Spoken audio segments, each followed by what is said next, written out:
Purposive Communication Module 1 Guide. The document discusses language and communication. It defines language as having a system of rules, grammar, a sound system, phonology, and a vocabulary, lexicon. People acquire their first languages or mother tongues while growing up in a community through language acquisition. Other languages learned in school or on their own are considered second languages through the process of language learning. When languages come into contact, it can lead to language change as a new form emerges. Communication is defined as the exchange of thoughts, ideas, and views between two or more people. It can take different forms depending on the mode, context, and purpose and style of the interaction. Chapter 1: Language and Communication. Overview. Every day, we engage in the communication process using language as the main instrument. We express ideas, thoughts, commentaries, feelings, and the like using the dynamic language. Given this reality at hand, this chapter explores language and its nature. It also provides a space for a discussion of various processes relative to language such as language acquisition, language learning, language contact, and language change. Objectives. At the end of the chapter, the students can demonstrate an understanding of language and its nature. Identify the types of communication in relation to communication mode, context, and purpose and style. Discuss the advantages and disadvantages of the different communication types in various communication settings, and demonstrate in an essay an understanding of the role of language in the communication process. Lesson 1: Language and its nature. What to expect? Explain linguists' views on language and its nature. Identify and differentiate essential constructs in relation to language. Fill out a biodata form and create their language. Biography. Whatever people do when they come together, they talk. As human beings, we have the agency towards the language that is comprehensible to us. When we play, we talk. When we meet our friends, we talk, and the list goes on. By talking, we use language. We understand our co-communicators and they understand us because we share the same system of grammar and of sounds, and even vocabulary. Linguists agree that a language can only be called a language if it has a system of rules, grammar, a sound system, phonology, and a vocabulary, lexicon. It is also the method of human communication, either spoken or written, consisting of the use of words in a structured and conventional way. Animals may be able to communicate with one another, but it is only human beings who are capable of using a system sounds, rules, and vocabulary. People belonging to the same speech community understand each other due to the same set of rules present in their language system. They acquire the languages used in the community through the process of language acquisition. The languages acquired by people while growing up are known as mother tongues, first languages. Other languages which are of equal importance for communicating are called second languages, which can be learned formally or informally through the process of language learning.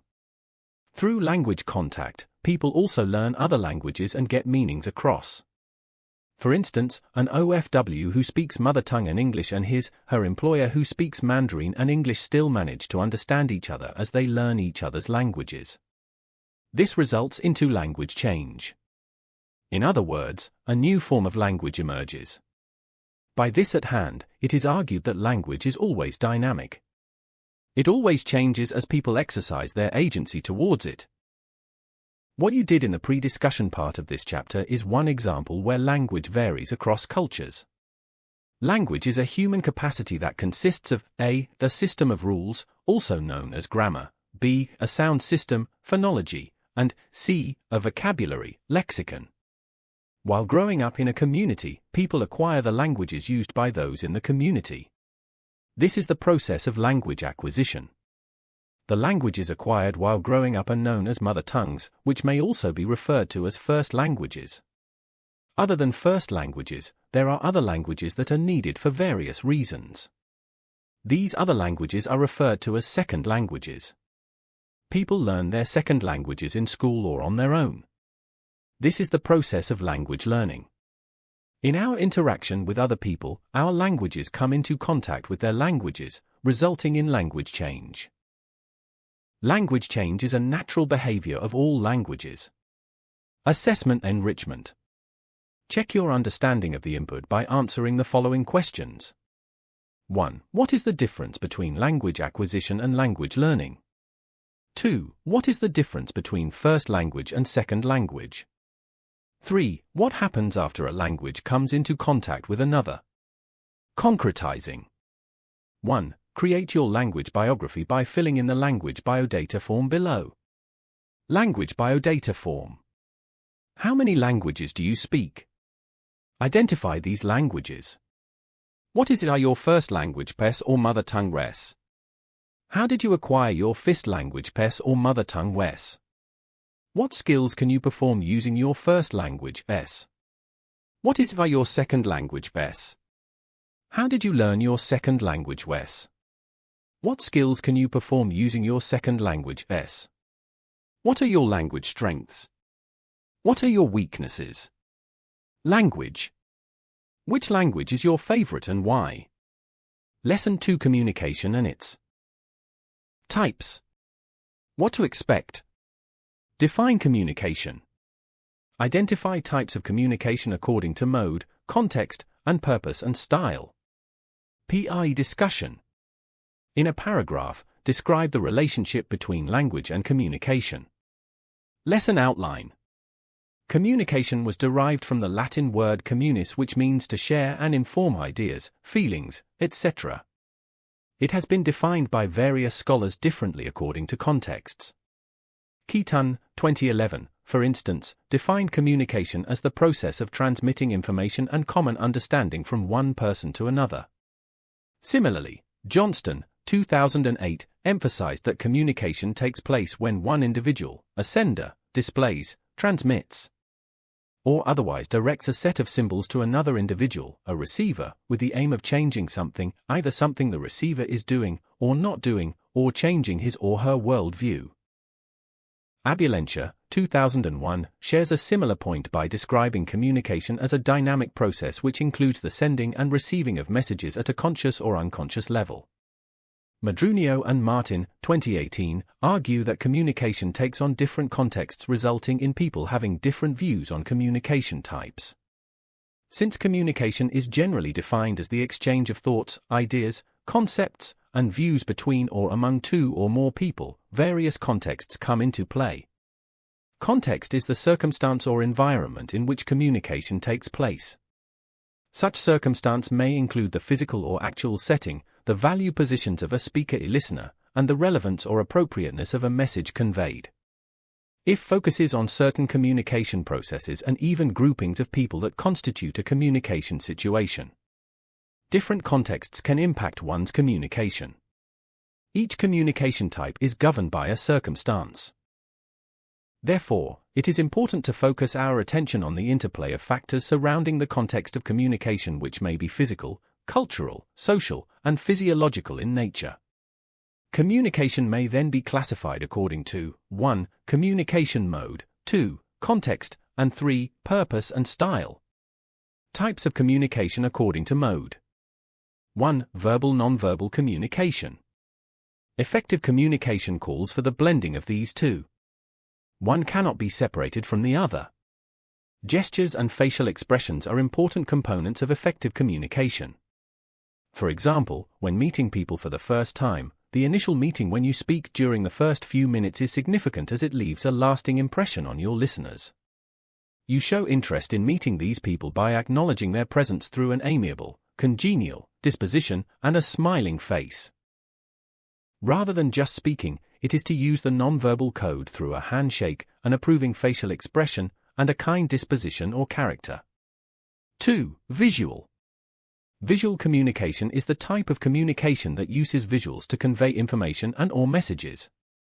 Signs, symbols, imagery, maps, graphs, charts, diagrams, pictograms, photos, drawings or illustrations, and even various forms of electronic communication are examples of visuals. Some examples of electronic communication symbols are emojis, emoticons, and animations to convey the writer's emotions or clarify the intent of the message sender. Visual communication now occupies an important place in any work environment. For instance, during presentations, people like visuals for them to easily digest information. Visuals also catch audiences' attention during the presentation, making them easily recall important information. However, caution must be observed when using visuals because they may also cause misinformation or communication breakdown. The appropriateness of images to the topic, their sizes, positioning, color, shape and the like must be carefully planned and considered. Audience must also be considered when designing a presentation or other forms of visuals. Types of communication according to context. 1. Intrapersonal communication. The Latin prefix intra means within or inside. Intrapersonal communication means talking to oneself, self or inner talk, inner monologue, inner dialogue, self-verbalization or self-statement. A person may talk to oneself because he thinks that there is a need to boost confidence when nervous to speak in front of an audience, apprise oneself that he performed a good job, or console oneself that he did a task poorly. Moreover, engaging in inner speech such as fantasizing is not bad if one is able to distinguish it from reality. 2. Interpersonal communication. The Latin prefix inter means between, among, and together. An interactive exchange takes place as interpersonal communication takes place. However, as it occurs, a transaction does not necessarily take place since it can only be a simple interaction such as greetings, getting to know the person, or ordinary conversations that happen between or among the interactants. This may occur in dyads or small groups, also known as group communication. A communication situation is interpersonal if it is meant to establish or deepen one's relationship with others. However, if the objective is to achieve some things at the end of a conversation, it becomes transactional. While the former is characterized by less seriousness and formality, the latter is more formal and profound. Whereas interpersonal talks are meant for maintaining social relationships, transactional talks aim to accomplish or resolve something at the end of the conversation. 3. Extended communication. Extended communication involves the use of electronic media. This includes not just television and radio, but also audio, or phone conferencing, video conferencing, Skype calls, and other technological means. Since extended communication is public in nature, speakers are expected to be prepared when they speak, making their language more formal. With the use of electronic media, messages are transmitted quickly. For instance, with the use of the internet, recorded videos may be transmitted in seconds and minutes and may be viewed by a greater number of people. With extended communication, your own thinking, behavior, and attitude may be influenced by other people and you may be persuaded to take the views you hear. It is important then that you weigh what you hear and assess them against those beliefs that you hold on to, so you do not get easily swayed by other people's convictions. 4. Organizational communication. With this type, the focus is on the role that communication plays in an organizational context. Organizations comprise individuals who work for the company. Graduates, for example, become professionals either working for a company or putting up their own. Whichever, a graduate should know that each organization has expectations that a communication professional should meet or the owner may establish. For an organization to be successful, a system of communication should be put in place. A set of rules or standards for communication protocol should be made clear so that interaction patterns are established. On the part of the individual, one should be equipped with the needed oral and written communication skills that the organization expects to possess. Types of organizational structure. 8. Formal. It allows communication to take place via designated channels of message flow between positions in the organization. This may make use of 4 approaches. 1. Downward communication. It is the type that flows from upper to lower positions, i.e. president to a manager or supervisor, a manager to an ordinary staff. The flow of communication is top-down or from a superior to a subordinate, usually asking certain individuals to perform a certain task. 2. Upward communication. Message transmission in upward communication is bottom-up, in which subordinates send communication to their superiors, bosses, bearing their views, feedback or organizational policies, issues related to their jobs, and the like. 3. Horizontal communication. Horizontal communication is lateral in approach as it takes place among people belonging to the same level but coming from different departments or units to facilitate performance of tasks through proper coordination. 4. Crosswise communication. It is diagonal in nature as employees from different units or departments working at various levels communicate with each other. B. Informal. It comes from unofficial channels of message flow. It is also known as a grapevine. Messages coming from the different levels of the organization are transmitted. This occurs due to the dissatisfaction of some employees accompanied by uncertainty, such as superiors playing favorites and favorable or unacceptable company rules and regulations. Some employees even resort to baseless gossips and rumors which they spread like wildfire. Tracing the origin of a rumor is almost next to impossible. In fact, when some people are confronted, they impute the blame to others so they can get out of the mess quickly. Each organization has its own culture, also known as organizational culture. Based on its history and development, an organization develops its own core values, vision and mission statements, goals, and objectives. Organizational culture is of utmost significance since it will dictate the kind of behavior that employees should possess as well as the extent of commitment expected from them by the organization. They all share the values, practices, vision, and mission of the organization. Peter Drucker's famous quote, "Company culture are like country cultures. Never try to change one. Try instead to work with what you've got," underscores the view that indeed, culture is within the control of the entrepreneur or company owner. If at the outset you think you cannot adapt to the organization's culture, better look for another job or workplace where you will be happy and in harmony with your superiors and colleagues. 5. Intercultural communication. As the term implies, it is communication between or among people having different linguistic, religious, ethnic, social, and professional backgrounds. Even gender difference affects communication. Individuals having different orientations communicate and interpret messages differently. This particularly happens with non-verbal communication. For instance, Australians consider eye contact as important in assessing the sincerity of a person, while for Indians, talking straight into the eyes of a person while talking is inappropriate. This does not, however, mean that they are dishonest or insincere. Moreover, Indians interpret waving of hands from side to side as no or go away, while it means hello among Westerners. For Filipinos, twitching of lips means to refer to something or someone. When someone asks, "Where is my book?" instead of responding, "There it is," the response may be twitching or puckering lips. When seen by people from other cultures, such facial expression may be taken to mean as a seduction. It is important then not to be judgmental or to rush into interpretations, as cultures sometimes vary enormously.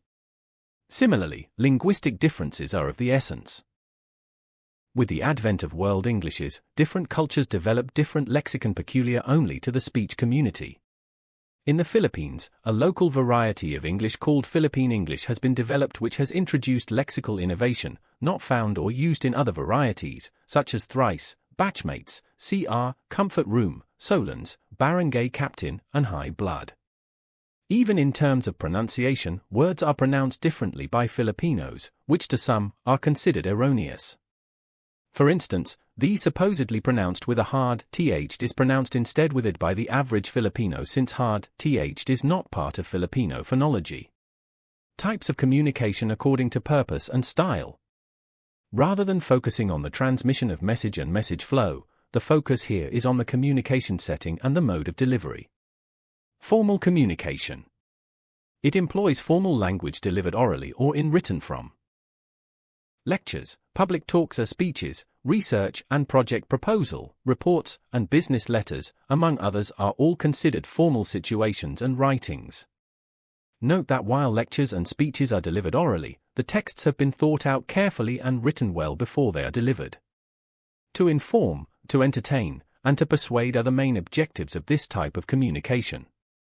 Informal communication. It certainly does not employ formal language. It involves personal and ordinary conversations with friends, family members, acquaintances about anything under the sun. The mode may be oral, as in face-to-face, ordinary or everyday talks and phone calls, or written, as in the case of email messages, personal notes, letters, or text messages. The purpose is simply to socialize and enhance relationships. Summary. There are various types of communication. These types can be divided according to mode, context, and purpose and style.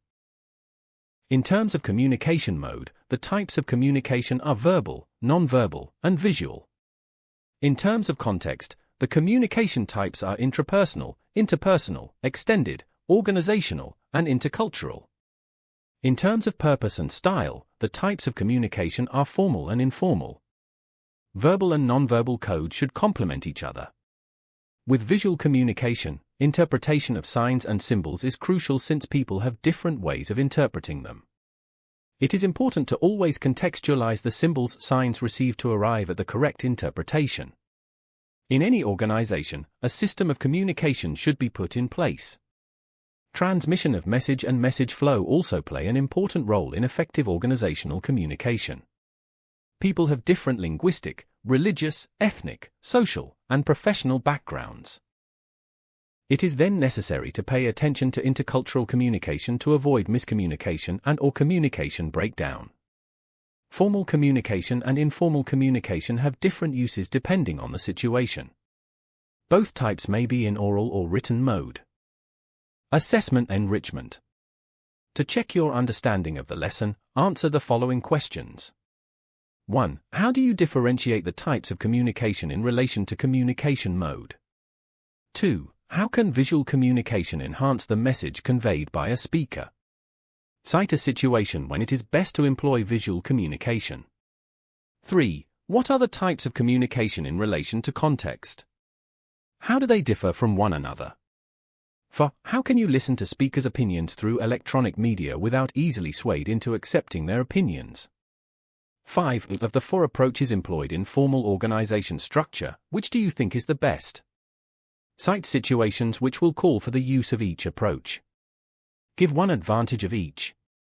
6. Would you know any strategy or method by which you can reduce the complexity of understanding another culture? Do you think it will work with your current set of foreign friends? 7. How do you differentiate formal communication from informal communication in relation to purpose and style? Provide situations to illustrate the differences. Concretizing. 1. Using the alternatives available to you, look for the mission vision statements and the core values that characterize a company or an institution.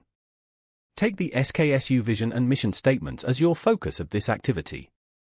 Evaluate them using the table below. Vision. A trailblazer in arts, science, and technology in the region. Mission. The university shall primarily provide advanced instruction and professional training in science and technology, agriculture, fisheries, education, and other relevant fields of study. It shall also undertake research and extension services and provide progressive leadership in its areas of specialization. Core values. Fates. Fairness. Accountability. Transparency. Excellence. Service to God and people. Chapter 2: Understanding 21st Century Communication. Overview. Communication is critical to student success. 21st century educators used a variety of technology tools to expand their ability to give students fast and effective feedback, saving classroom time, developing student skills, and accelerating their achievements. Thus, this chapter consists of 5 lessons focusing on understanding the 21st century communication. It details communication processes, principles, and ethics, communication and globalization, local and global communication in multicultural settings, varieties and registers of spoken and written language, and evaluating messages and/or images of different types of texts reflecting different cultures. Lesson 1. Communication process, principles, and ethics. What to expect? Explain the principles and process of communication and the ethical considerations in communication. Elucidate how communication skills help resolve problems, better understand new concepts, and aid in your profs. Create a slogan about how the knowledge of the communication process aids people in communicating effectively. PI discussion. 1. Why do people communicate? 2. What might happen to the world if communication does not exist? 3. Why do miscommunication and misunderstanding happen? Lesson outline. Communications is inevitable. Our need for self-expression leads us to communicate not only our thoughts but also our feelings. Communication may be done verbally or non-verbally. A simple yawn from a member of the audience in a public speaking engagement is a non-verbal message sent to the speaker. On the other hand, a phone call inquiring about a certain product is an example of a verbal message. Communication is understood as the process of meaning-making through a channel or a medium. It comes from the Latin term communicare, meaning to share or to make ideas common. The connection that encompasses interaction among partakers is at the center of your learning of communication. The components of the communication process. Understanding the communication process may help you become a better communicator. 1. Source. The sender carefully crafts the message. The sender may be anyone, an author of a book, public speaker in special occasion, or even a traffic enforcer. 2. Message. The message is the reason behind any interaction.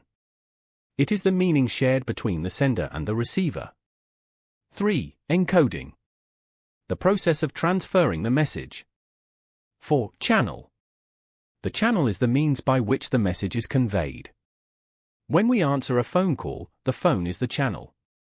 On the other hand, when your parents receive a notification of your absences from school, the channel is the letter. It is the responsibility of both the sender and the receiver to choose the best channel for the interaction. 5. Decoding. The process of interpreting the encoded message. 6. Receiver. The receiver is the person who receives the transmitted message. The receiver may be a part of the audience in a public speaking event, a reader of the letter O, a driver who reads the road signs. The receiver is expected to listen or read carefully, to be aware of different kinds of sender, to jot down information when needed, to provide response and to ask question for clarification. 7. Feedback. In any communication scenario, a feedback is essential to confirm recipient understanding. Feedbacks, like messages, are expressed in varied forms. A simple nod for a question of verification is considered a feedback. Thus, feedbacks may be written, spoken, or acted out. 8. Environment. The place, the feeling, the mood, the mindset, and the condition of both sender and receiver are called the environment. The environment may involve the physical setup of a location where communication takes place, the space occupied by both the sender and the receiver, including the objects surrounding the sender and receiver. 9. Context. This involves the expectations of the sender and the receiver and the common or shared understanding through the environmental signals. 10. Interference. This is also known as a barrier or block, prevents effective communication to take place. Kinds of interference. A. Psychological barriers are thoughts that hamper the message to be interpreted correctly by the receiver. This may include past experiences. B. Physical barriers include competing stimulus, weather and climate, health and ignorance of the medium. C. Linguistic and cultural barriers pertain to the language and its cultural environment. Words may mean another in different cultures. D. Mechanical barriers are those raised by the channels employed for interpersonal, group or mass communication. These include cell phones, laptops and other gadgets used in communication. The 9 Principles of Effective Communication. Michael Osborne, 2009, claims that communication must meet certain standards for effective communication to take place. 1. Clarity. This makes speeches understandable. Fuzzy language is absolutely forbidden, as are jargons, cliché expression, euphemism and doublespeak language. 2. Concreteness. This reduces misunderstandings. Message must be supported by facts such as research data, statistic or figures. To achieve concreteness, abstract words must be avoided. 3. Courtesy. This builds goodwill. It involves being polite in terms of approach and manner of addressing an individual. 4. Correctness. Glaring mistakes in grammar obscure the meaning of a sentence. Also, the misuse of language can damage your credibility. 5. Consideration. Message must be geared towards the audience. The sender of a message must consider the recipient's profession, level of education, race, ethnicity, hobbies, interest, passion, advocacies, an age when drafting or delivering a message. 6. Creativity. This means having the ability to craft interesting message in terms of sentence structure and word choice. 7. Conciseness. Simplicity and directness help you to concise. Avoid using lengthy expressions and words that may confuse the recipient. 8. Cultural sensitivity. Today, with the increasing emphasis on empowering diverse cultures, lifestyle and races and pursuit for gender equality, cultural sensitivity becomes an important standard for effective communication. 9. Captivating. You must strive to make messages interesting to command more attention and better responses. Ethical consideration in communication. Ethics is a branch of philosophy that focuses on issues of right and wrong in human affairs. Effective and ethical communicators A. Respect audience, B. Consider the result of communication, C. Value truth, D. Use information correctly, and E. Do not falsify information, especially in a multicultural situation. 2018. Below are some of the ethical considerations identified by Barot and Sipasio. 1. Uphold integrity. Be truthful with your opinion and be accurate with your judgment. 2. Respect diversity of perspective and privacy. Show compassion and consideration with beliefs, status, affiliations, and privacy of others. 3. Observe freedom of expression effectively. Be careful of what and how you say your words depending on the type of people you are communicating with. 4. Promote access to communication. Give others an opportunity to express what they feel and think about the message being communicated. 5. Be open-minded. Accept that others have different views or opinions, which may conflict with yours. So, listen and process the views of other people, and learn how to reconcile their opinions with your own. 6. Develop your sense of accountability. Acknowledge responsibility for all your actions, good or bad. Summary.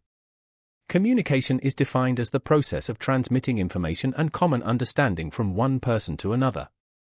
Communication follows a process.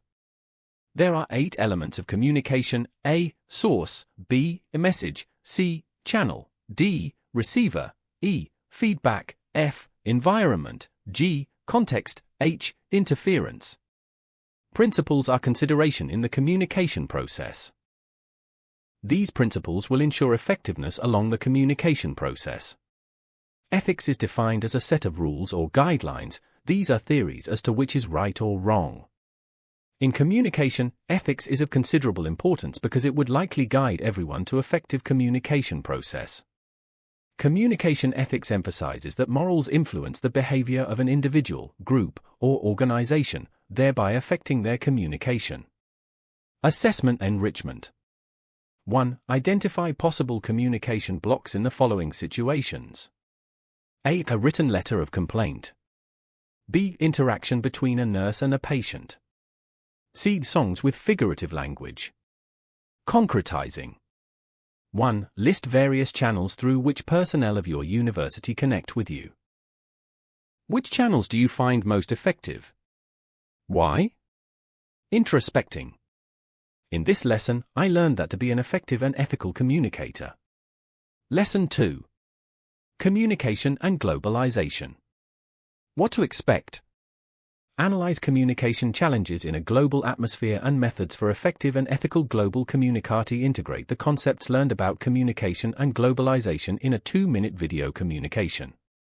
PI discussion. https://natcapsolutions.org/the-challenge-of-globalize-ation. 1. What is the saying about the world today? 2. What do you think has contributed to the easy access and exchange of information these days? Why?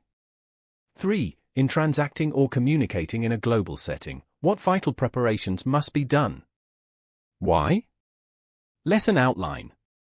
Globalization is the communication and assimilation among individuals, ethnicities, races, institutions, governments of various nations supported by technology and compelled by international trade.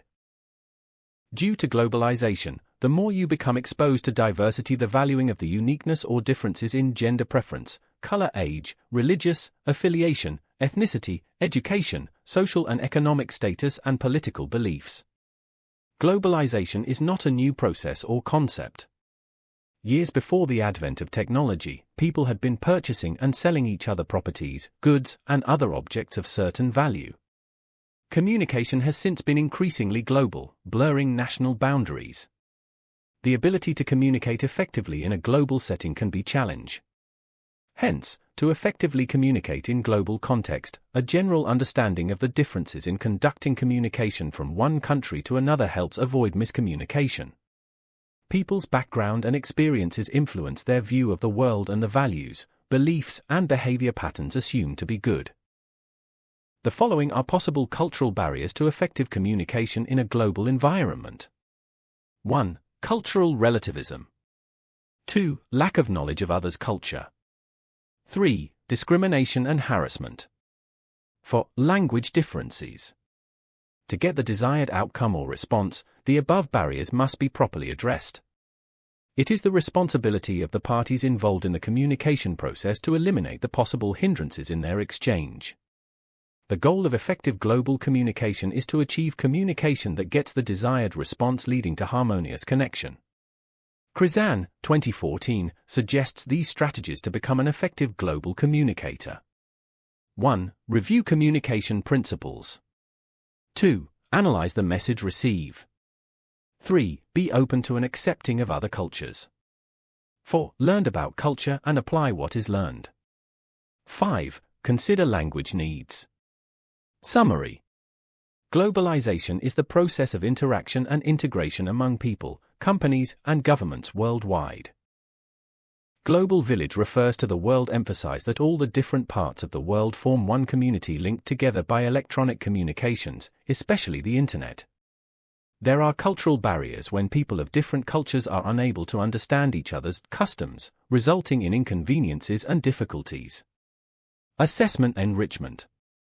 Activity 1.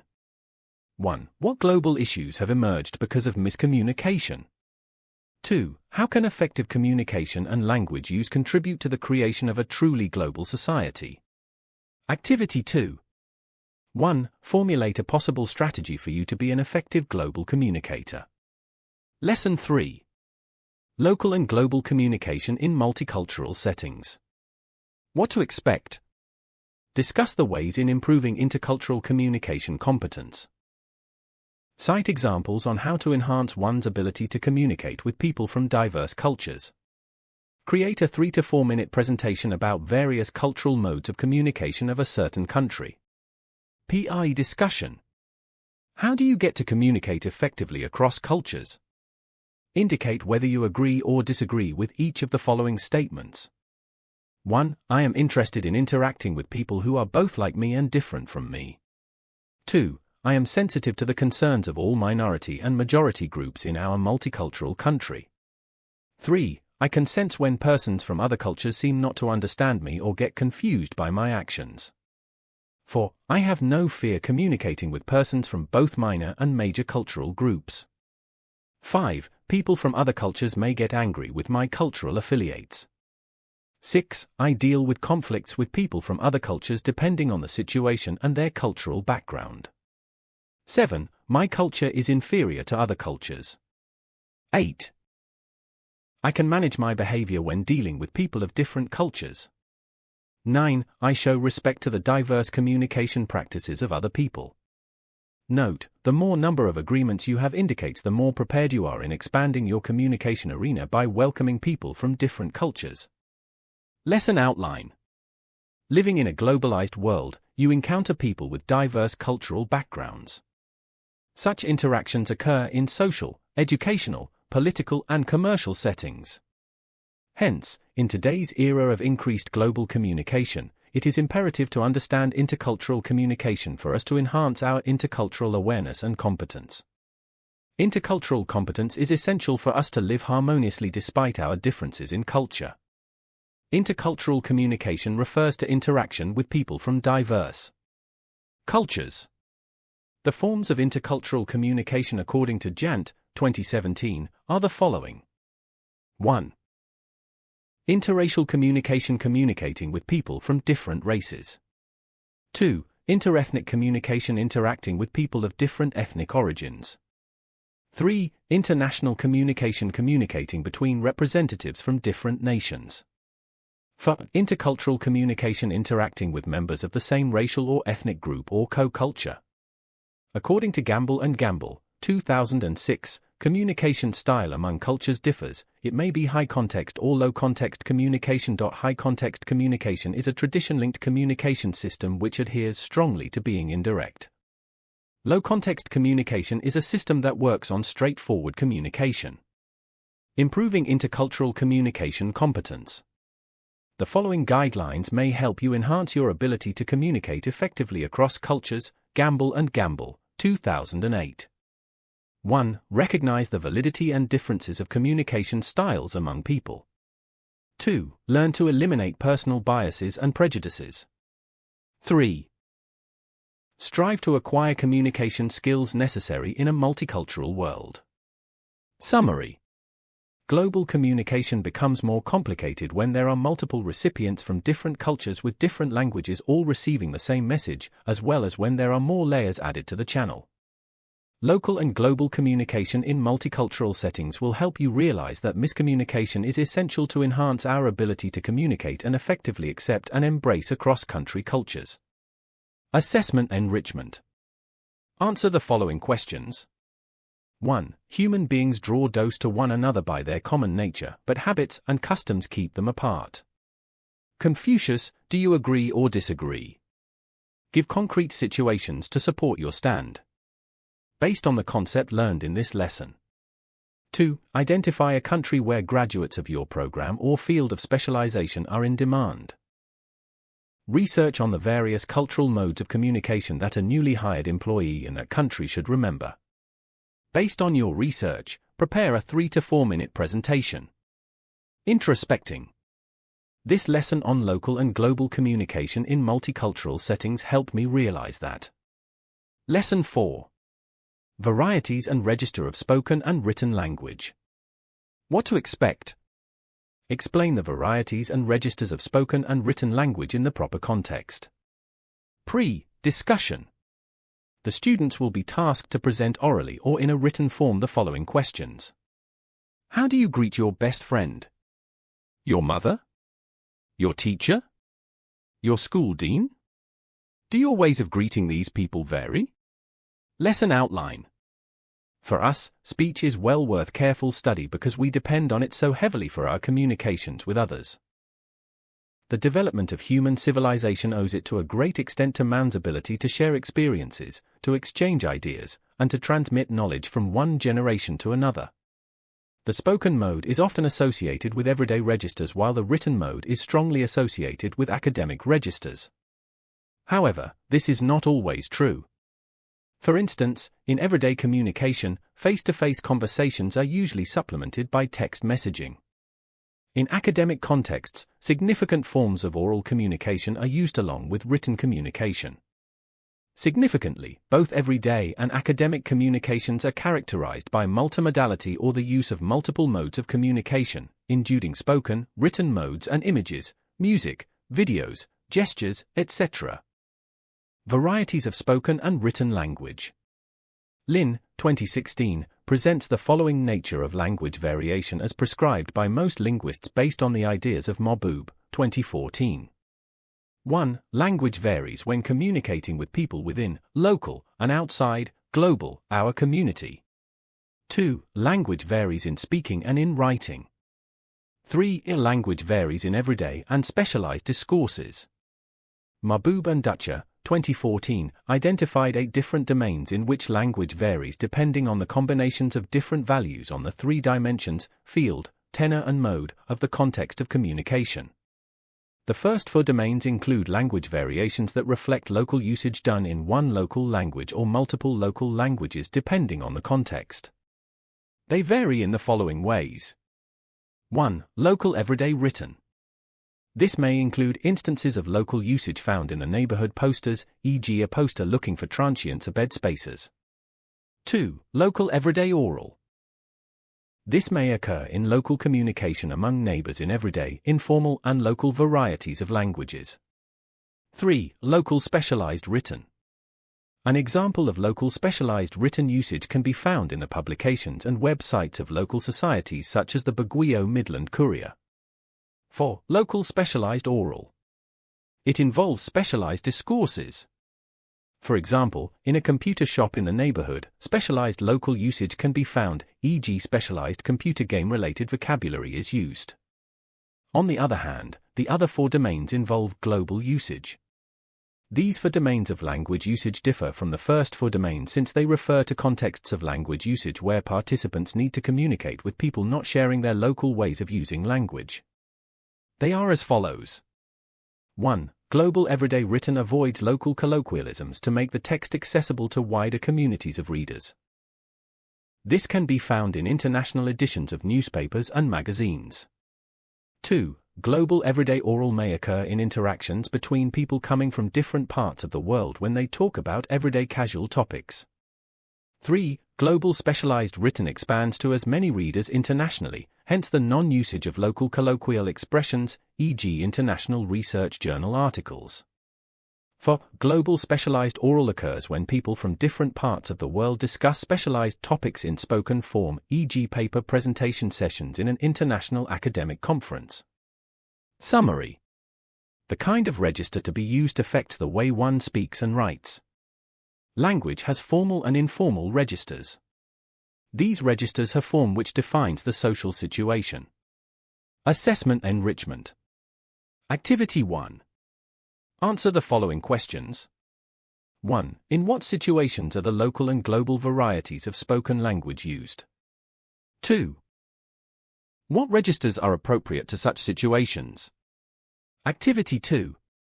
Journal writing. Why is it important to use appropriate varieties and registers of language in certain communication contexts? Lesson 5.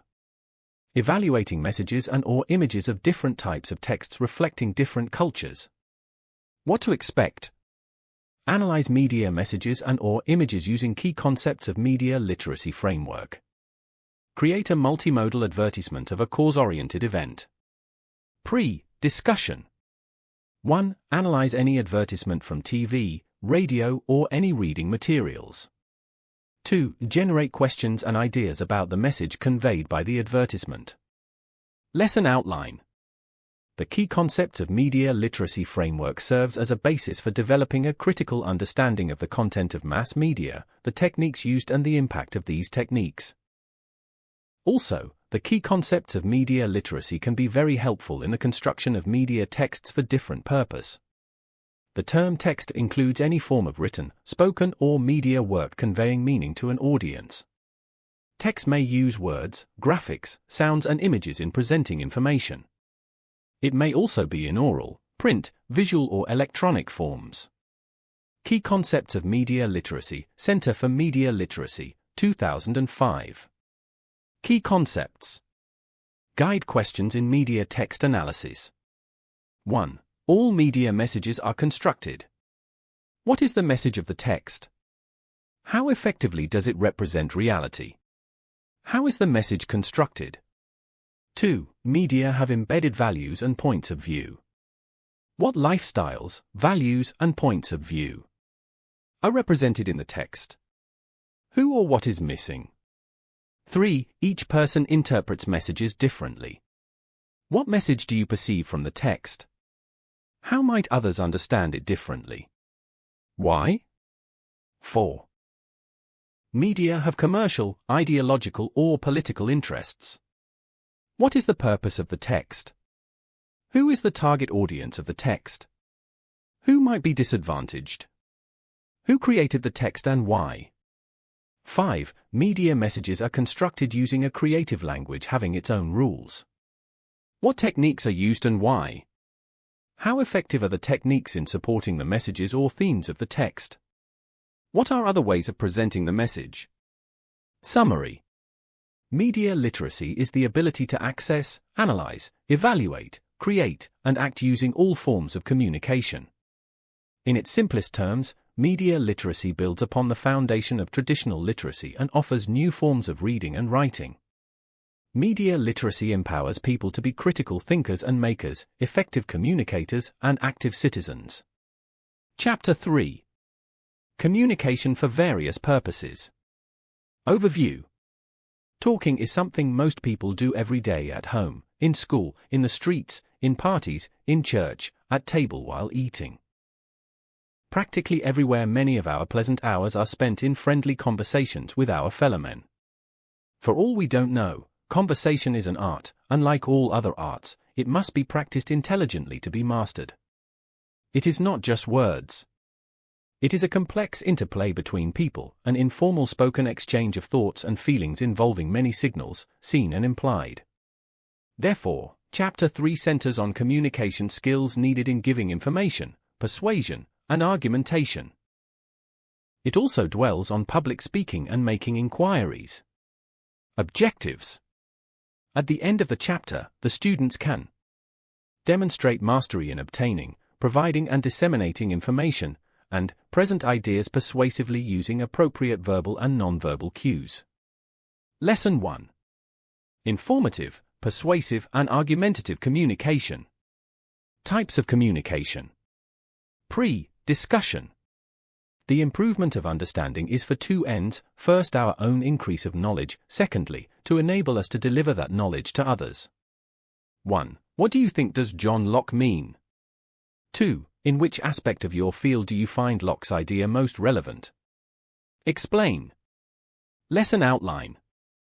Communication is made for numerous purposes. The way messages are crafted depends highly on the intention of the sender. In a supermarket, a sales agent makes sure that the way a product is promoted gets consumers buying. A news anchor delivers information in such a way that all the facts are clearly stated, doing away with words that may cause confusion. On the other hand, a criminal lawyer must design his argument supported by facts to convince the judge and the jury. Informative communication involves giving than asking. As an informative communicator, you want your receivers to pay attention and understand, but not to change their behavior. By sharing information, ignorance is reduced, or better yet, eliminates. The informative value of a message is measured by how novel and relevant the information is, or the kind of understanding it provides the receivers. Osborne, and Osborne, 2014, purports that informative communication arises out of three deep impulses: A. We seek to expand our awareness of the world around us; B. We seek to become more competent; and C. We have an abiding curiosity about how things work and how they are made. When preparing for an informative exchange, ask yourself the following questions: A. Is my topic noteworthy to be considered informative? B. What do my recipients already know about my topic? C. What more do they have to know? And D. Am I knowledgeable enough of my topic to help my receivers understand it? Persuasive communication is an art of gaining fair and favorable considerations for our point of view. A. Provides a choice among options and advocates something through a speaker. B. Uses supporting material to justify advice and turns the audience into agents of change. C. Asks for strong audience commitment and gives importance to the speaker's credibility. D. Appeals to feelings and has higher ethical obligation. Argumentative communication relies heavily on sound proof and reasoning. The nature of proof has been studied since the Golden Age of Greece and has been improved through time. According to Aristotle, logos, ethos, and pathos are the three primary forms of proof. In our time, however, many scholars have confirmed the presence of a fourth dimension of proof, mythos, which suggests that we respond to appeals to the traditions and values of our culture and to the legends and folktales that embody them. Lucas, in Wackett et al., 2018, claims that to avoid defective argumentation, the following must be avoided. 1. Defective evidence, misuse of facts, statistical fallacies, defective testimony, inappropriate evidence. 2. Defective patterns of reasoning, evidential fallacies such as slippery slope, confusing facts with opinion, red herring, myth of the mean, flawed proofs and defective arguments. Summary. An informative speech aims to inform the audience about a specific topic. A persuasive speech aims to persuade the audience to perform a certain action or convince the audience to adopt the belief or opinion of the speaker. Hence, an argumentative communication is the art of persuading based on reason, on facts and not emotions. Many speeches will combine features of informative and persuasive speeches. Know the audience, the types of knowledge they possess, the core beliefs they hold, and what motivates them to undertake actions. Considering the purpose of the speech will help determine if the speech should use more of the features of informative or persuasive speeches. Assessment enrichment. 1. What is the difference between an informative communication and a persuasive communication? Which do you think is more challenging in terms of preparation and delivery? 2. List essential preparations when communicating to inform, to persuade, and to argue. To inform. To persuade. To argue. 3. What ethical considerations must one bear in mind when informing, persuading, or arguing? Concretizing. 1. Examine a magazine advertisement or a newspaper article to find infomercials. What alerts you to the persuasive intent? In what respects does such communication possess the characteristics of persuasion and information? Lesson 2. Public speaking. What to expect? Compare the different modes of delivering a speech. Deliver effectively a message to an audience.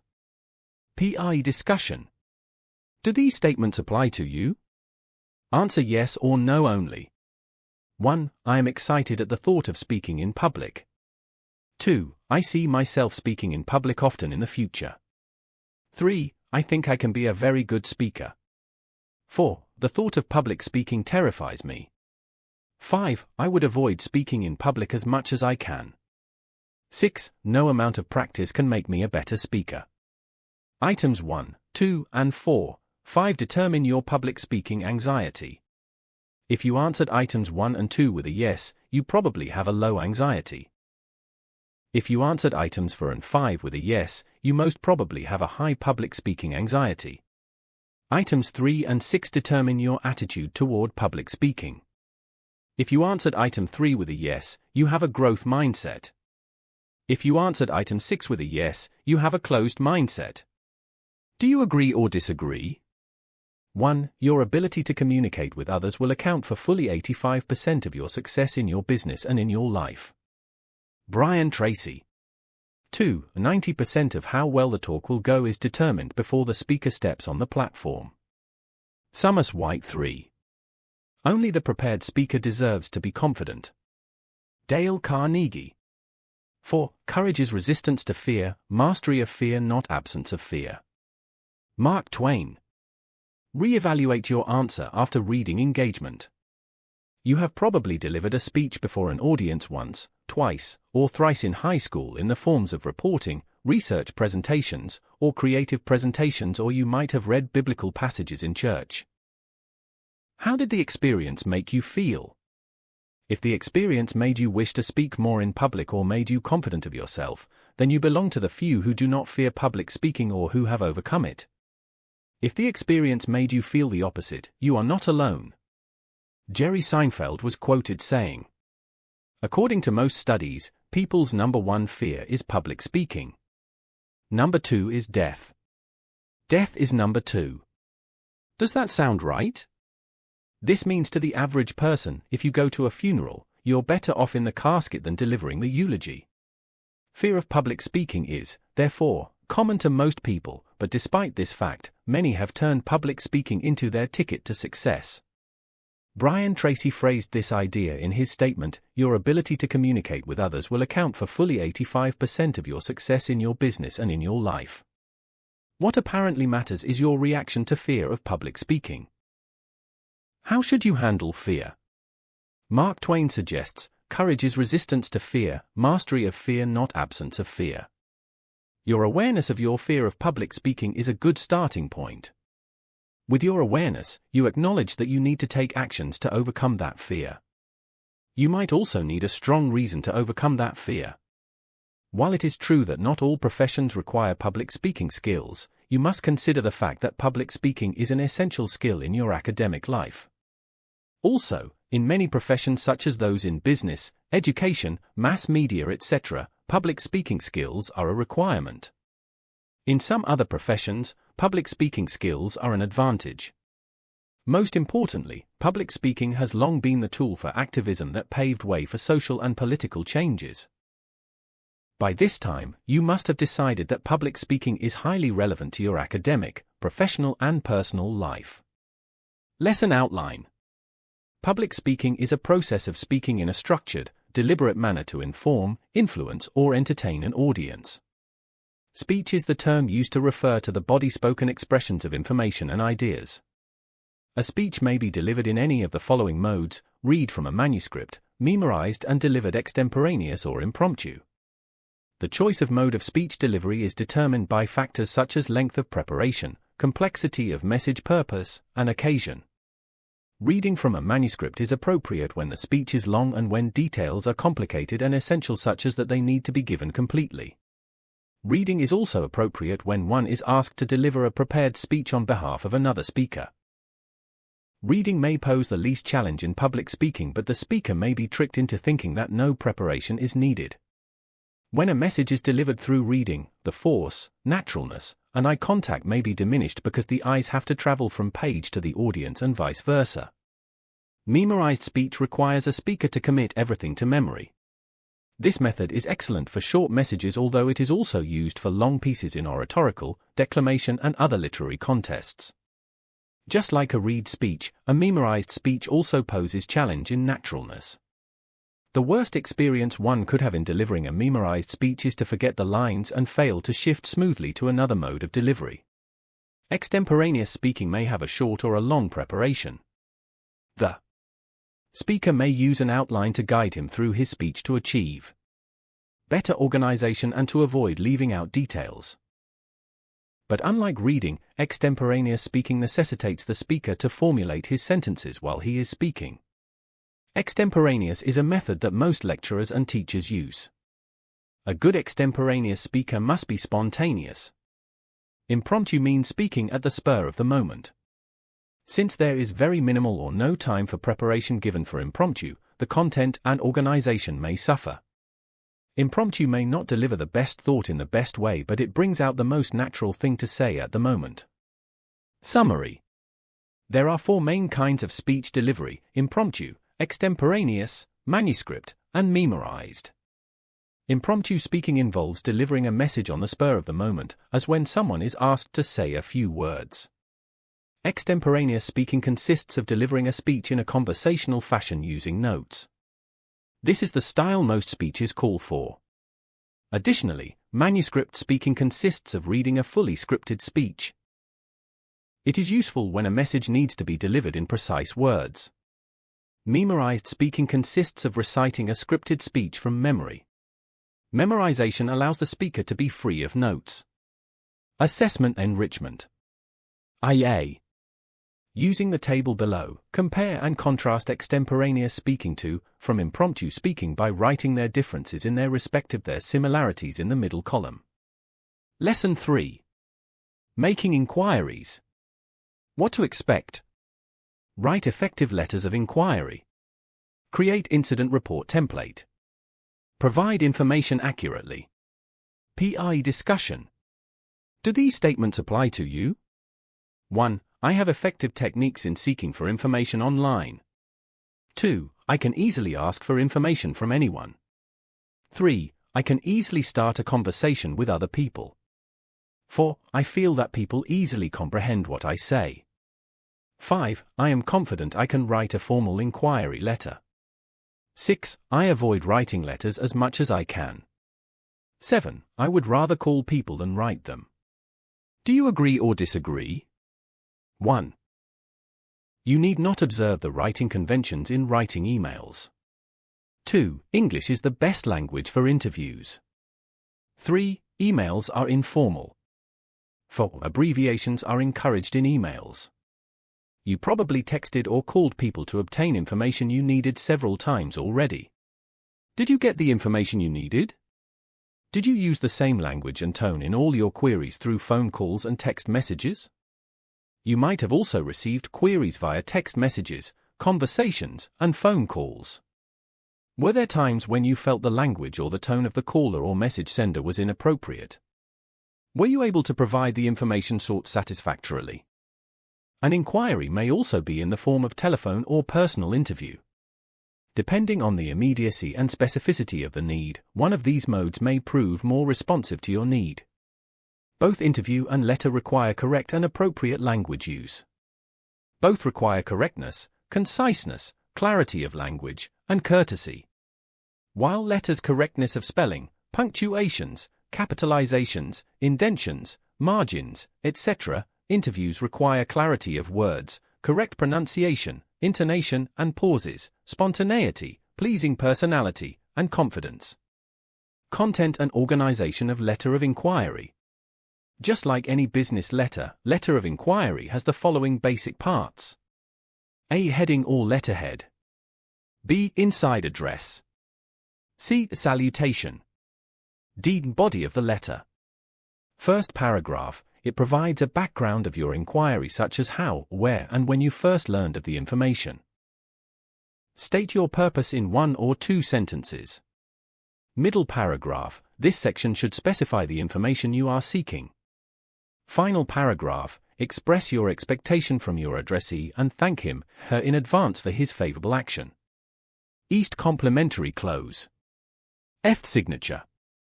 Format.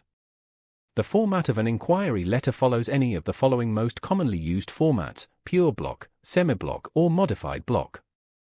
The format below illustrates the basic business letter content using the pure block format. Emails. More frequently used now in inquiry are emails. Emails gained popularity because of speed and convenience. Generally, email messages are less formal than letters, although there are still expectations for appropriate and effective email communication. The formality is needed by the sender's familiarity and relationship to the receiver, the classification determined by the sender's familiarity and relation and objective of the message to be sent, and other factors that shape the context of communication. In academic emails, for example, it is more appropriate to sound formal and professional. The use of a wanna, gonna, and abbreviations such as STNX and GWU are unprofessional.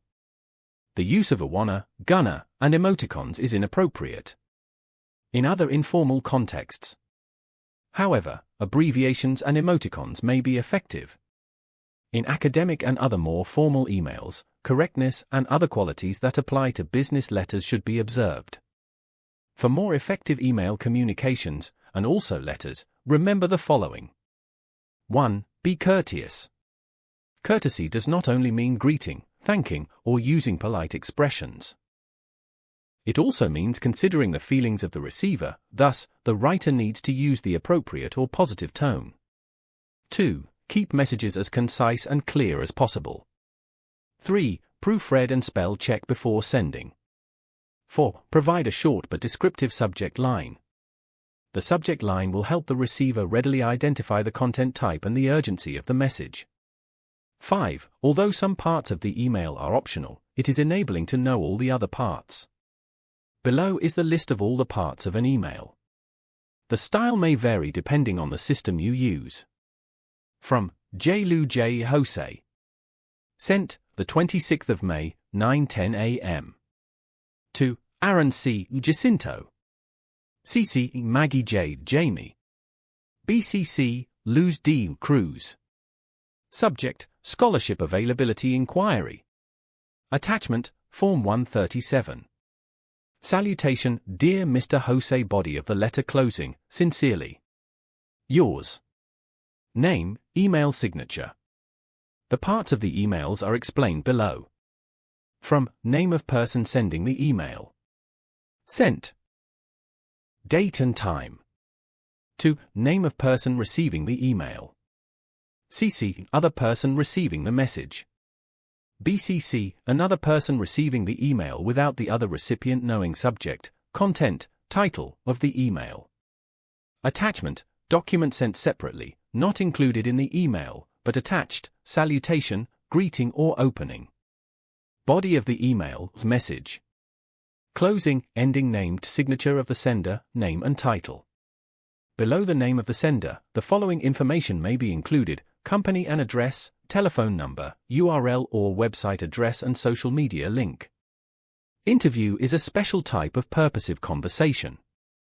Interviews are classified into different types according to purpose, but basic to all types of interview is to obtain desired information. Interview requires real time for both the interviewee and interview. Whatever your specific purpose is, it is always advantageous to consider the following tips in conducting an interview. Before the interview. 1. Remember that if you are seeking for information from people, e.g. interview for research, you are asking them a favor, thus make appointments with your interviewee at their most convenient time.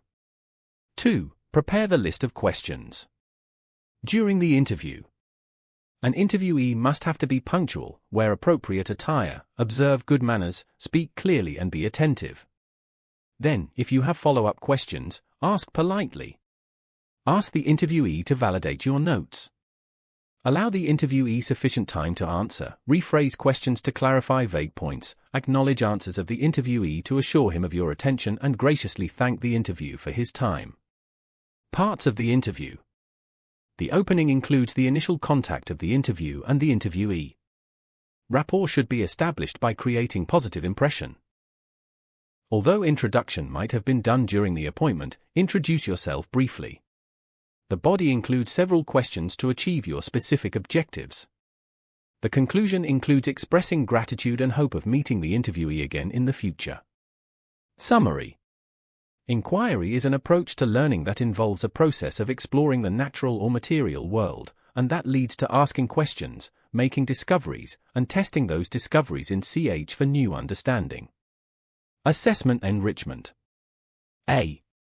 1. When is writing a letter of inquiry more advantageous than conducting an interview? 2. What can't a letter of inquiry achieve that the interview can? 3. What determines the appropriateness of attire in interviews? 4. What are the factors that determine the formality level of tone in emails, letters, and interview? 5. Do the principles of seeking information apply to giving information? Why? 6. When an interview shifts his tone from very formal to informal, or from English to Filipino, should the interviewee shift also? 7. Regardless of formality level and medium, how should one communicate messages to the target individuals? 8. Illustrate the modified block and semi-block format of letters. 9. What are the optional parts of business letters? What is the content of each? B. A. Achieve the appropriate tone by revising the message below. 1. Boss, I missed work yesterday and I am worried about what I have to do when I get back. I was too sick to report for work. Email me the soft copy of the transactions yesterday so I could prepare a report of it. Let me know if there are other things I have missed due to my absence. 2. Haim. How are you doing? Here is my assignment for yesterday's class. I am sending it via email because I am not certain if I can attend our class. I'm terribly coughing. If you don't see me tomorrow, I am certainly very sick. Chapter 4. Communication for work purposes. Overview. Communication in the workplace is very important for companies to work effectively and be productive. Employees can experience increased morale, productivity, and commitment if they can communicate up and down a company's communication drain. Employers who spend time and energy to create open communication lines will quickly create trust among employees, resulting in productivity, performance, and overall morale. At the same time, employees who communicate effectively with their colleagues, managers, and customers continue to be valuable assets to a company. Chapter 4 highlights communication in the different work areas, specifically teaching and business trade. It also details correspondence for employment and communication within a company. Objectives. At the end of the chapter, the students can communicate ideas effectively using the different forms of communication in the work field.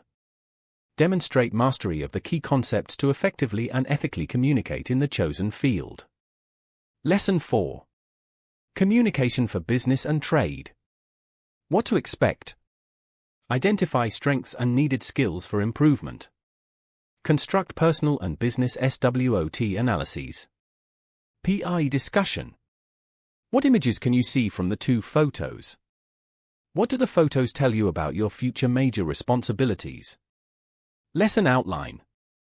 What images can you see from the 2 photos? What do the photos tell you about your future major responsibilities? In order to prepare you in the global workforce, you must prepare yourselves to the demands of the industry, and one way of achieving this is through enhancing your English communication skills. As university students, you need to develop your expertise on how to sell an idea in a product presentation, project proposal, and other opportunities of making networks and connections in business. Enhancing your craft in oral presentations will make you succeed in your future internships and future career. A definition and relevance. A SWOT analysis or a SWOT matrix is a diagram that shows an organization's or person's key strengths, weaknesses, opportunities, and threats. Doing this type of analysis, any organization, corporation, or company can innovate or adapt new ways or strategies to put itself better in the corporate world. B. Internal factors vs. external factors. 1. Internal factors. Internal factors are things that we can control. An example is when workers in a company spend time and effort on fixing computer crashes. As a solution to this problem, the employees could be trained or better software could be purchased. 2. External factors. External factors are things we cannot control. For example, the inflation rate of goods due to government regulations. See benefits of SWOT analysis. 1. SWOT analyses identify any company or organization's capabilities and resources. Moreover, they also provide a look on the organization's competitive environment. 2. Based on the result of SWOT analysis, the company can create a better marketing strategy. 3. SWOT analysis can create a new venture or new opportunities for the company, especially the ones that are not yet explored. 4. This can be an aid for the managers and directors reduce threats by understanding their company's current weaknesses. 5. This can be used by the people in a company as a planning technique. 6. Individuals who like to develop their careers can do SWOT analysis, for it identifies their skills, opportunities, and abilities. D. How to make SWOT analysis. 1. Make sure that the analysis heads to the right path or direction by defining your objective. If your study focuses on what matters, this will eventually provide you a right strategy. 2. Focus on the internal and external factors. Strengths. Identify the things that do better in your competition. Are the people familiar with your products or brand? What is your competitive advantage? Which one from your in doing best, or the one that excels in all aspects of intellectual property or human resources? Weaknesses. In what areas are your competitors outclassing your company? What holds your business back? Are there any things you can avoid? Does your business lack something? Or weakness? For example, it may not have enough suitably skilled workers. This is an area that you can control. Opportunities. Opportunities can help your company grow. Can you turn any changes in technology, laws, or society, for example, into an opportunity? Consumers today are more aware of and interested in the quality of life. Threats. Are there obstacles stopping your company from growing? What are these rules, regulations, or technology that impedes your business? Some aspects of society may also represent obstacles. Is inflation rate a threat to the business? Summary. The kind of communication that happens in business is known as business communication, and it involves that flow of information back and forth between the higher-ups and the lower-downs, as well as side to side. What that means, basically, is that information will flow down ranks within a company as well as across them. Managers need to communicate with supervisors who need to communicate with their teams. Colleagues need to communicate with each other. All of this needs to happen seamlessly, or else havoc and chaos will reign in the business. Assessment enrichment.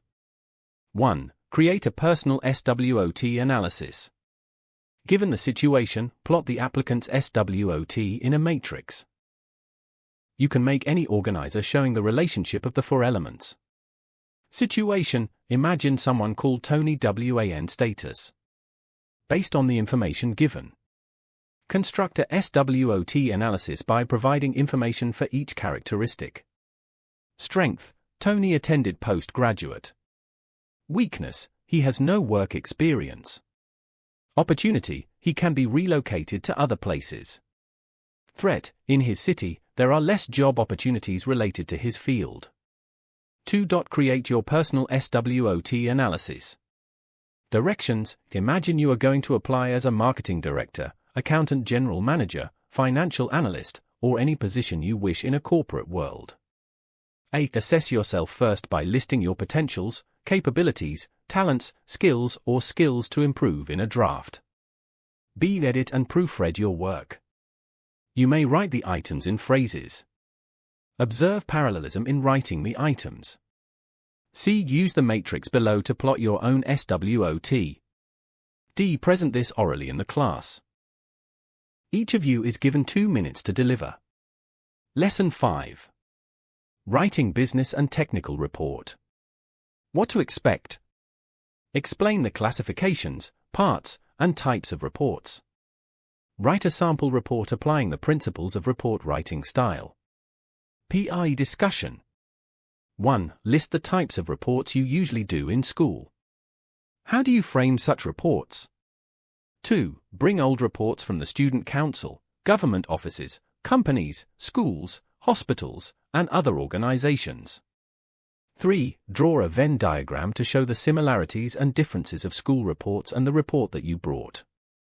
Lesson outline. A report is a comprehensive document that covers all aspects of the subject matter of study.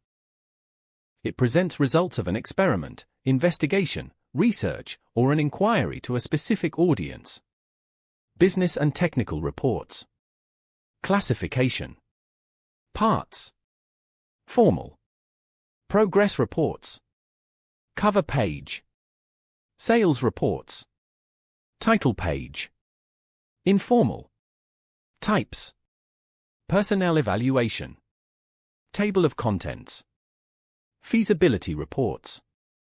List of illustrations. Literature review credit reports. Executive summary. Informational reports.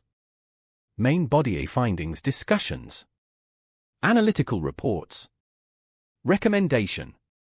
Conclusions. Reports. Recommendations. Research reports. References, sources. Case study analyses. Appendices. Characteristics of a report. It presents information, not an argument. It is meant to be scanned quickly by the reader. It uses numbered headings and subheadings. It is composed of short and concise paragraphs. It uses graphic illustrations such as tables, graphs, pie charts, etc. It may have an abstract or an executive summary. It may or may not have references or bibliography. It often contains recommendations and/or appendices. Report. Categories. The informal report. It functions to inform, analyze, and recommend. It may be in the form of a memo, financial report, monthly activities report, development report, research, etc. It is written according to an institution's style and rules. Introductory and prefatory parts are not required. It is used for conveying routine messages. Types of informal report. A. Progress report written to provide information about the way project is developing.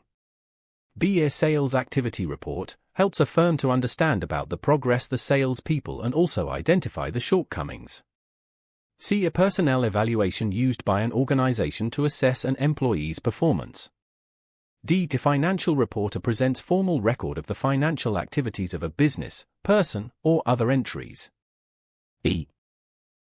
Feasibility report assesses the viability of a new project, details whether or not a project should be undertaken and the reasons for that decision, persuades or helps the decision makers to choose between available options.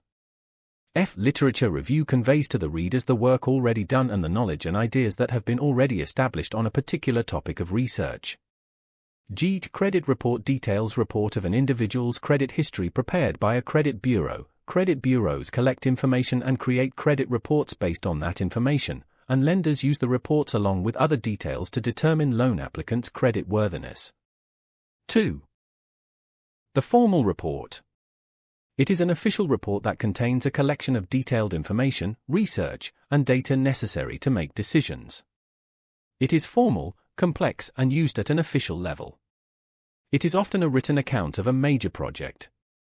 It may be in the form of launching a new technology or new project results of a study or an experiment, a review of developments in the etc. Summary. Formal reports are meticulously structured. They focus on objectivity and organization, contain deeper detail, and the writer must write them in a style that eliminates factors like personal pronouns. Informal reports are usually short messages with free-flowing, casual use of language. We generally describe the internal report memorandum as an informal report. For example, a report among your peers, or a report for your small group or team, etc.